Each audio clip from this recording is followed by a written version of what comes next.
Good morning. आज सकाळची सुरुवात मस्तपैकी छान अशी मेथीचे पराठे आणि दही. तर ह्या कुकने बनवले होते. खूप अप्रतिम जेवण बनवतात ते. त्यानंतर ब्रेकफास्ट झाल्यानंतर आम्ही जवळच एक मारुतीचं मंदिर होतं, तर तिकडे मुलांना घेऊन गेलो होतो. मुलांना थोडा वेळ बाहेर नेल्यावरती मुलं छान खेळतात. श्रीषा गाडीवरून येताना थोडा वेळ झोपली होती, तर आम्ही तिला थोडा वेळ झोपू दिलं. त्यानंतर उठवलं, दर्शन घेतलं आणि तिथे बसलो. तर आम्हाला तिथे एक नवीन गोष्ट दिसली. म्हणजे इथे मंदिरामध्ये आहे ना, मंदिरात किंवा आजूबाजूच्या परिसरात आहे ना, इथे पक्ष्यांसाठी घर केलं जातं. तर मी तुम्हाला पुढे व्हिडिओमध्ये दाखवते. तर इथे बघू शकता तुम्ही, वरती जे आहेत ना, ते पूर्ण आहे ना, यांनी पक्ष्यांसाठी राहण्यासाठी केलेलं आहे. आणि समोरच एक मोठी अशी पक्ष्यांसाठी स्पेशली बिल्डिंग होती.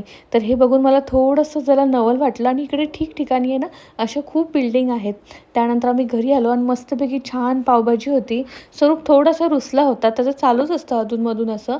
मस्तपैकी आम्ही लंच एन्जॉय केला.